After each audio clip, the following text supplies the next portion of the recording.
அனைவருக்கும் வணக்கம். ஸோ கடந்த வீடியோவில் தமிழ்நாடு அட்மினிஸ்ட்ரேஷன் பற்றி ப்ரீவியஸ் இயர் கொஷின் டிஸ்கஸ் பண்ணியிருப்போம். தொடர்ச்சியாக பாலிட்டி டிஸ்கஸ் பண்ணியிருப்போம். இன்றைக்கி அதை தொடர்ந்து பார்த்தீங்கன்னா அடுத்து எக்கனாமிக்ஸினுடைய ப்ரீவியஸ் இயர் கொஷின்ஸை நம்ம இந்த வகுப்பில் பார்க்கலாம். ஓகே,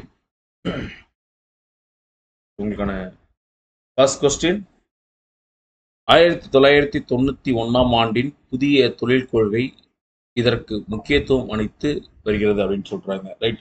இந்த தொழில் கொள்கை அப்படின்றது புதிய தொழில் கொள்கையோட முக்கிய நோக்கம் பார்த்தீங்கன்னா பொதுவாக ஃபாரின் டைரக்ட் இன்வெஸ்ட்மெண்ட் அப்படின்னு சொல்லக்கூடிய அந்நிய நாட்டு நேரடி முதலீட இருக்கணும்.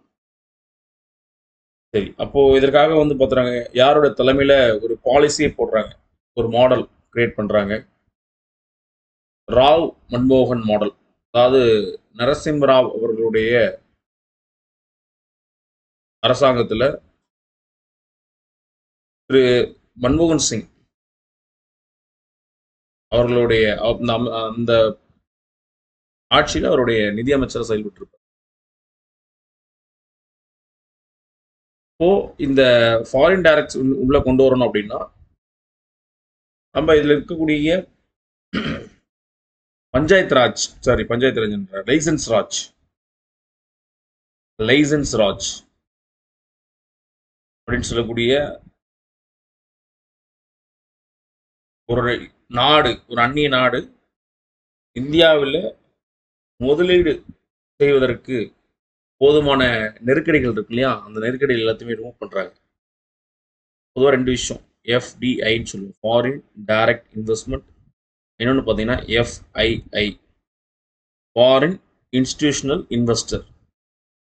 இது இரண்டும் உள்ள வரணும் அப்படின்னா இந்தியாவில் முதலீடுக்கான தடைகளை நீக்கணும். அப்படி அந்த தடைகளை நீக்குவதற்காகவே இந்த புதிய தொழில் கொள்கை என்பது கொண்டு வரப்பட்டது. ஸோ என்ன சொல்லணும்னா ராவ் மன்மோகன் மாடல். ராவ்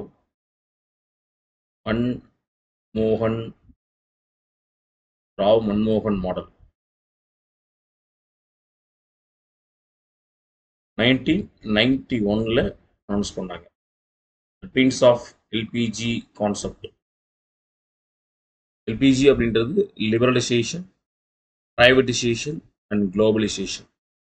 தனியார் மையம், தாராள மையம், உலக மையம். இன்னைக்கு இந்தியாவில் எப்படி ஸ்டார்ட் அப் நிறுவனம், ஸ்டாண்ட் அப் நிறுவனம் அப்படின்ற விஷயங்கள் இன்னைக்கு இந்தியாவிற்கு எவ்வளோ ஒரு பக்கபலமாக இருக்கிறதோ, அன்னைக்கு என்ன பண்றாங்க, இந்த start up and stand up நிறுவனங்களை தொடங்குவதற்கான உந்து சக்தியாக இருந்தது இந்த புதிய தொழில் கொள்கை. ஓகே, ஸோ அதன் அடிப்படையில் இந்த தொழில் கொள்கையில 3 விதமான விஷயங்களுமே சொல்லப்பட்டிருந்துச்சு. தாராள மையம், தனியார் மையம், உலக மையம், 3மே நமக்கு சொல்லப்பட்டிருந்தது. அதன் அடிப்படையில் option Delhi is the right answer. ரொம்ப முக்கியமான கொஸ்டின் இது. 5 ஆண்டுகள் படிக்கும்போது பார்ப்போம். 5 இயர்ஸ் பிளான் இருக்கு இல்லையா. ஸோ இந்த கொஸ்டின் போட்டித் தேர்வில் அதிகமாக கேட்கறதுக்கான வாய்ப்புகள் நிறைய இருக்கு. 5 இயர் பிளான்ல ஒரு முக்கியமான ஒரு கேள்வியும் கூட. ஓகே, அடுத்த முக்கியமான கொஸ்டின், கீழ் காண்பனவற்றுள் எது இந்திய ரிசர்வ் வங்கியில் மத்திய அரசு அலுவலகத்துறையின் ஒரு பகுதி அன்று அப்படின்னு கேட்கறாங்க. Which one of the following is not a part of a central office department in Reserve Bank? So RBI அப்படின்னு பொதுவாக பார்த்தோம்னா ஆர்பிஐல நிறைய டிபார்ட்மெண்ட்ஸ் இருக்கு. பொதுவாக பேங்கிங் ஆப்ரேஷன் டிபார்ட்மெண்ட் அப்படின்னு ஒரு டிபார்ட்மெண்ட் இருக்கு. கரன்சி மேனேஜ்மெண்ட் டிபார்ட்மெண்ட் சொல்லலாம். கூடுதலாக எக்கனாமிக் அனாலிசிஸ் டிபார்ட்மெண்ட் அப்படின்னு சொல்லலாம். அப்புறம் பேங்க் அக்கௌண்ட் டிபார்ட்மெண்ட்ஸ் அப்படின்னு சொல்லலாம். நிறைய டிபார்ட்மெண்ட்ஸ் இருக்கு. Legal department, premises department, internal dept department, payment and settlements department அப்படின்னு சொல்லக்கூடிய பல டிபார்ட்மெண்ட். இல்லை எந்த டிபார்ட்மெண்ட் இல்லை அப்படின்னு கேட்டிருக்காங்க. கூடுதலாக 23 டிபார்ட்மெண்ட்ஸ் இருக்கு. ஆர்பிஐல மட்டும் 23 டிபார்ட்மெண்ட்ஸ். ஸோ இவ்வளோத்தையும் படிக்கணுமா அப்படின்னு நீங்க கேட்கலாம். பட் ஆக்சுவலி 23 டிபார்ட்மெண்ட்ஸ் அப்படின்றத நமக்கு சொல்லியிருப்பாங்க. ஆனால் இந்த டிபார்ட்மெண்ட்ஸ் அந்த அளவுக்கு டீட்டெயிலாக நமக்கு கொடுத்துருக்க மாட்டாங்க. பட் இந்த மாதிரியான கொஷின்ஸ் கேட்கும்போது நம்ம லைட்டாக ஒன்ஸ் அவனை ரீட் பண்ணிக்கிட்டோம்னா ஐடென்டிஃபை பண்ணுறது பெட்டராக இருக்கும். இதில் பார்த்தோன்னே நம்ம இப்படி கண்டுபிடிக்கலாம் அப்படின்னா எல்லாமே வந்து பாருங்க, பேங்க் கரன்சியை மையப்படுத்தி மட்டும்தான் இருக்கும். இது ஒன்று மட்டும்தான் ஹியூமன் ரிசோர்ஸ் மையப்படுத்திருக்கும். ஹியூமன் ரிசோர்ஸ் மட்டும் சொல்லியிருப்பாங்க. ஹியூமன் ரிசோர்ஸ்க்கும் ஆர்பிஐக்கும் சம்மந்தமே கிடையாது. இங்கே பாருங்க, department of banking operations. So இதுக்கும் ஆர்பிஐக்கும் ஒரு ரிலேஷன் இருக்கு. இந்த மாதிரி தெரியாத பட்சத்தில் ரிலேட் பண்ணி நீங்கள் ஐடென்டிஃபை பண்ண கற்றுக்கணும். ஓகே, ஸோ இது ஓகே. கரன்சி அப்படின்ற வார்த்தை இருக்கு, இது ஐடென்டிஃபை பண்ணிடலாம். கூடுதலாக பாருங்க, department of economic analysis and policy. Economic analysis and policy இதையும் கண்டுபிடிச்சிடலாம். இதில் ஒன்றே ஒன்று டிஃபராக இருக்கிறது இந்த ஹெச்ஆர் மட்டும்தான், ஹியூமன் ரிசோர்ஸ் டிபார்ட்மெண்ட். இதை மட்டும் நம்ம ஐடென்டிஃபை தூக்கிடலாம். Okay okay. ஸோ இப்போ இந்த ஆர்பிஐ பற்றி ஒரு சின்ன விஷயம் உங்களுக்கு தெரிஞ்சுக்கணும். ஆர்பிஐ எப்போ ஃபார்ம் பண்ணாங்க அப்படின்னா, ஆர்பிஐ ஆக்ட் தெரியும். ஆர்பிஐ ஆக்ட் வந்துட்டு 1934. ஆர்பிஐ எஸ்டாப்ளிஷ் ஆனது வந்து பார்த்தீங்கன்னா 1935. 1935 நேஷனலைஸ் ஆனதுன்னு பார்த்தீங்கன்னா 1940. ஸோ இந்த அளவுக்கு தெரிஞ்சா.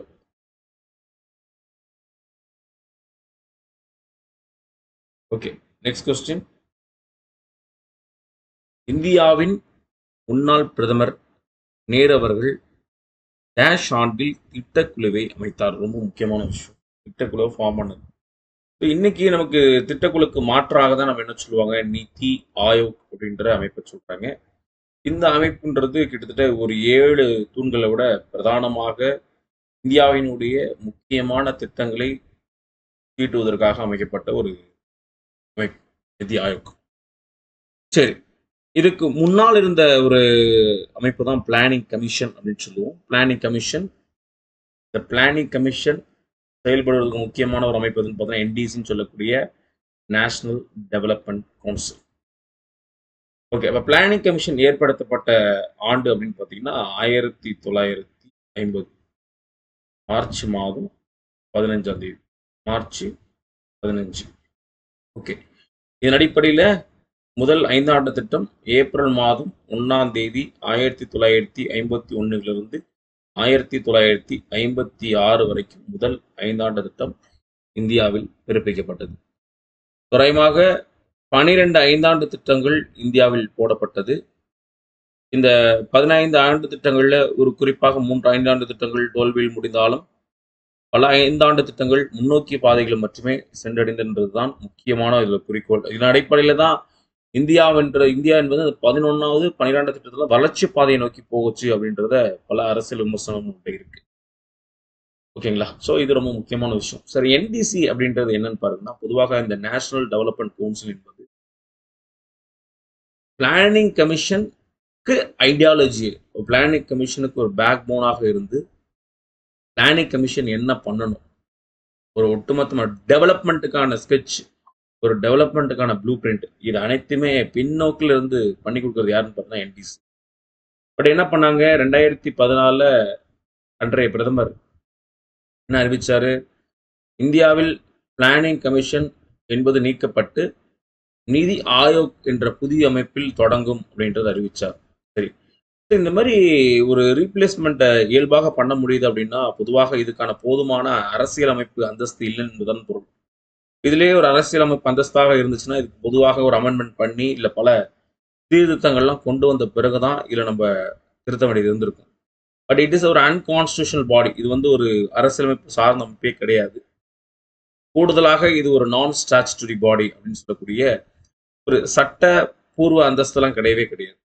ஸோ அதனால இயல்பாக இப்போ சட்டப்பூர்வ அந்தஸ்தாக ஒரு அமைப்பு இருக்கின்ற பட்சத்தில் அது பொதுவாக ஒரு பிரைம் மினிஸ்டர் ஒரு வாய்மொழி மூலமாக அல்லது பாராளுமன்றத்தினுடைய அறிவிப்பின் மூலமாக அதை நீக்கி வேறொரு அமைப்பாக தொடங்க முடியும்.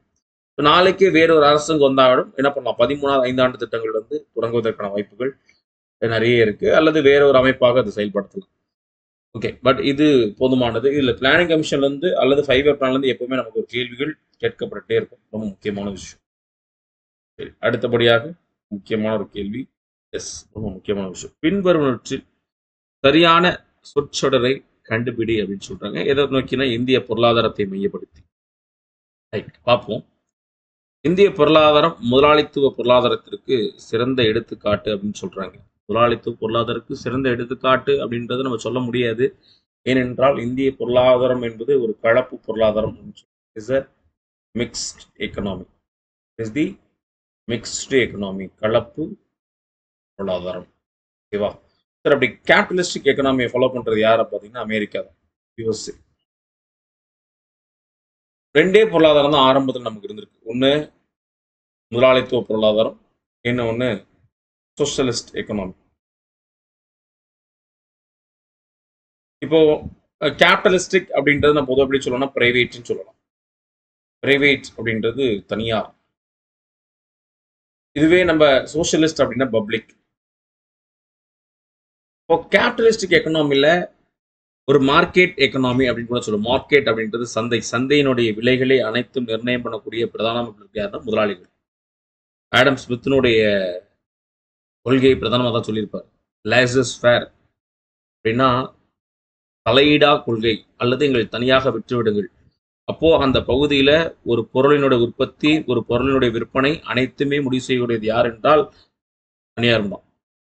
இப்போ தனியாருடைய பங்களிப்பு இருந்தால் மட்டுமே அந்த தனியாருடைய பொருளாதார நடவடிக்கை மையப்படுத்தி தான் நாட்டினுடைய பொருளாதார நிலையே இருக்கு சொல்றாங்க. பட் இந்தியாவில் அப்படி கிடையவே கிடையாது. இந்தியாவில் கடைபிடிப்பது என்றால் மிக்சடு, கலப்பு, போத் பிரைவேட் அண்ட் பப்ளிக் இரண்டுமே. இது நேரு அவர்களுடைய முயற்சியால கொண்டு வரப்பட்டது. ஸோ நமக்கும் முதலாளித்துவ பொருளாதாரத்துக்கும் எந்த விதமான சம்மந்தமும் கிடையாது. இந்தியாவில் அதிகமானோர் வேளாண் தொழில் செய்து வருகின்றனர் என்பது சரிதான். ஆனால் அதனுடைய ஜிடிபி கம்மியா. ஸோ 3 துறைகளில் அதிகமான ஜிடிபி ரேட் எங்க இருக்கு அப்படின்னா, 3 துறைகளில் அதிகமான ஜிடிபி ரேட் இருக்கிறது 3ஆம் நிலை துறையில இருக்கு. சரிங்களா? ஆனா அதிகமான லேபர்ஸ் இருக்கக்கூடிய துறை என்பதுதான் முதல்நிலைத்துறை. கிட்டத்தட்ட 50 விழுக்காடுக்கு மேலதான் இருக்காங்க. அப்போ ஒரு ஒரு டேட்டாவே இருக்கு. ஒரு நாட்டில் அதிகமான தொழிலாளர்கள் ஒரு குறிப்பிட்ட துறைகளிலோ அதிகமான வருமானம் அந்த துறையை நம்பி அந்த மக்கள் இருந்தாலும் அதை நாம் பொதுவாக அக்ராரியன் எக்கனாமின்னு சொல்லக்கூடிய விவசாய பொருளாதாரம் என்று நாம் அழைக்கலாம்.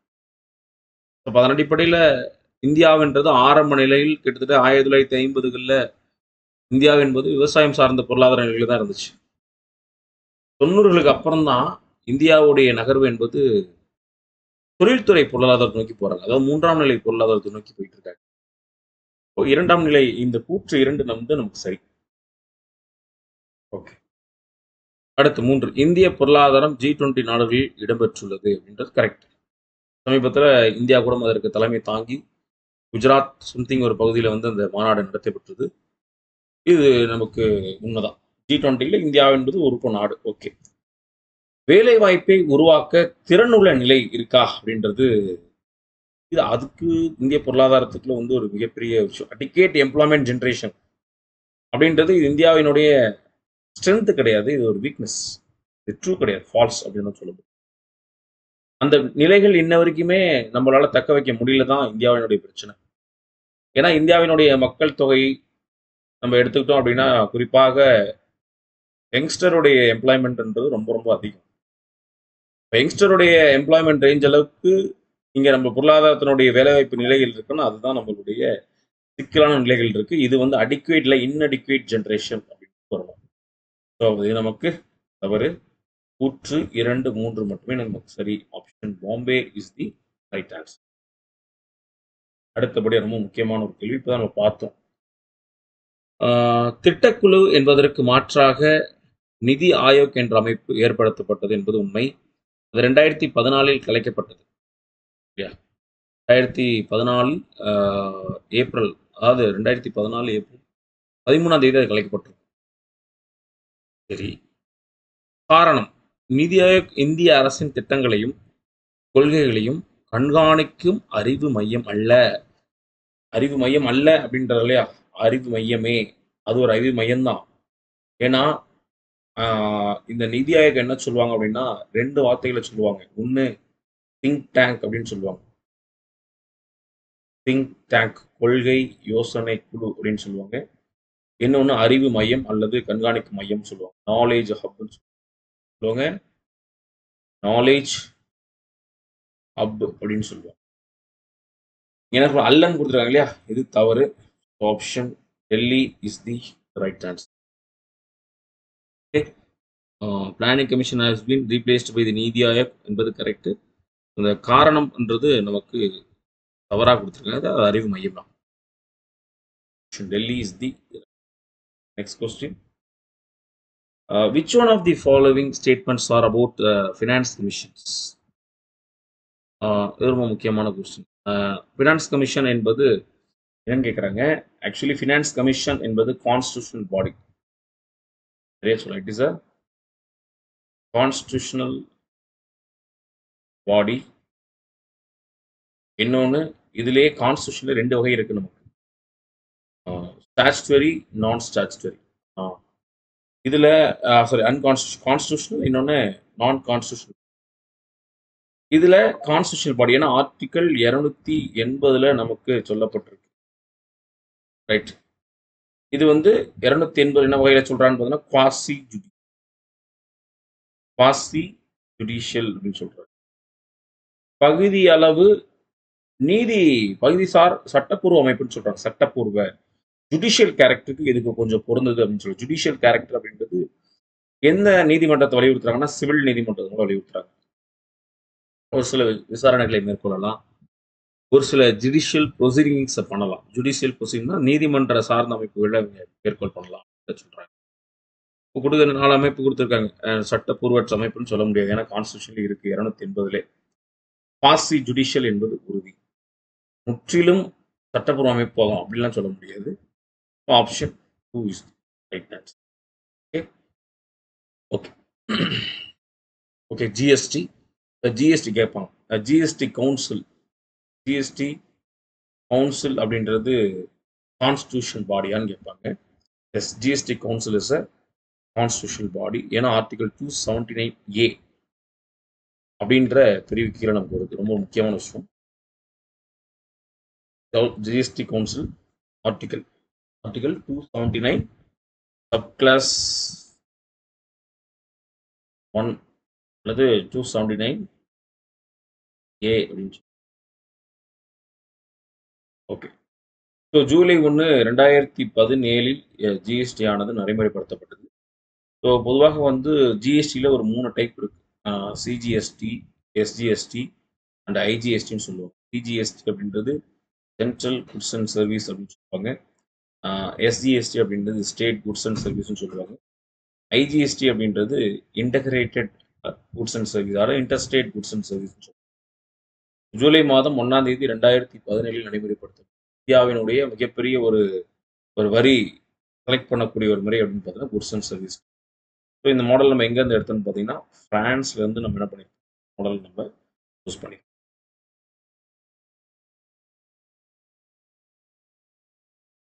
அடுத்து ரொம்ப முக்கியமான விஷயம், எம்ஜிஎன்ஆர்இஜிஎஸ் திட்டத்தின்படி கிராமப்புறங்களில் உள்ள ஒவ்வொரு குடும்பத்திற்கும் ஒரு நிதியாண்டிற்கு நாட்கள் வேலையளிப்பு குடும்பத்தில் குறைந்தபட்சம் உறுப்பினர்களுக்கு உத்தரவாதம் அளிக்கப்படுகிறதுன்னு கேட்குறாங்க. ஸோ இந்த பொதுவாக நமக்கு ஒரு 100 நாள் வேலை திட்டம் சொல்லுவாங்க, மகாத்மா காந்தி ஊரக வேலைவாய்ப்பு திட்டம் இருக்கு, அதுதான் அது. அதாவது கண்டிப்பாக வீட்டில் ஒரு நபருக்கு, அதாவது என்ன மினிமம் கிராமப்புறங்களில் வீட்டில் ஒரு நபருக்கு என்ன பண்ணணும், அந்த வேலையை கொடுக்கணும். அந்த ஒரு நபருக்கு குறைந்தபட்சம் 100 நாள் அப்படின்ற வேலை வாய்ப்பை உறுதி அப்படின்றது தான் இந்த மகாத்மா காந்தி ஊரக வேலை வாய்ப்பு திட்டம். சரி, இந்த திட்டத்தினுடைய நோக்கம் என்ன அப்படின்னா பொதுவாக வறுமையை ஒழிக்கணும். இது ஒரு பாவர்ட்டி எராடிகேஷன் ஸ்கீம். வறுமை ஒழிப்பு திட்டமாக one of the poverty eradication. 2, purchasing power. கிராமப்புறங்களில் அதிகமான வாங்கும் திறனை என்ன பண்ணணும், ஏற்படுத்தணும். பர்ச்சேசிங் பவரை ஏற்படுத்தணும், வாங்கும் திறனை உறுதிப்படுத்தணும். வேற என்ன சொல்றாங்க,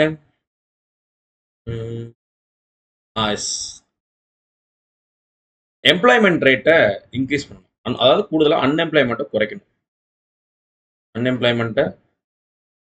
குறைக்கணும்.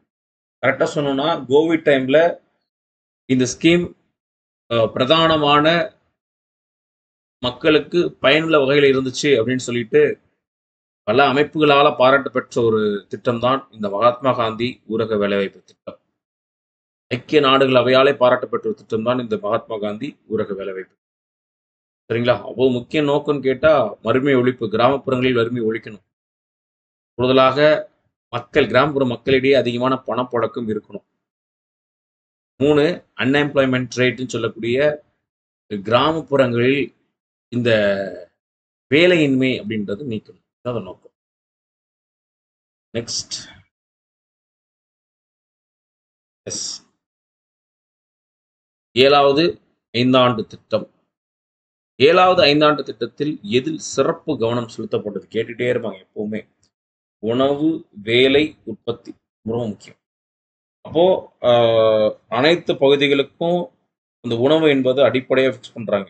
இதெல்லாம் அந்த உணவு, வேலை, உற்பத்தி என்பது எதுக்குள்ள வரும்னா, ஸ்டாண்டர்ட் ஆஃப் லிவிங், வாழ்க்கை தரம் அப்படின்ற பிரிவு கீழ உள்ள வரும். Standard of living.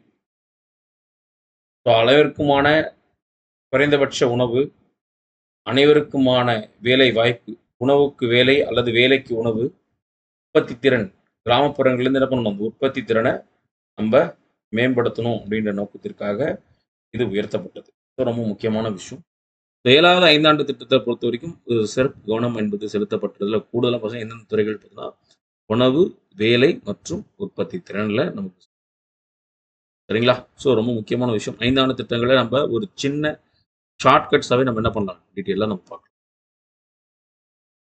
அடுத்தது 8வது நிதிக்குழு மாநிலங்களிடையே வருமான வரியை பகிர்ந்து கொள்ள புதிய விதியினை அறிமுகப்படுத்தியதுன்னு சொல்றாங்க. கரெக்ட்.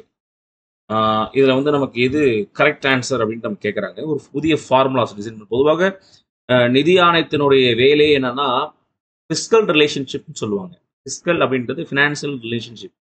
அந்த ஆணையம் மத்திய அரசுக்கு வரக்கூடிய நிதிகளை எவ்வாறாக மத்திய அரசும் மாநிலங்களுக்கு பிரித்து கொடுக்கணும்.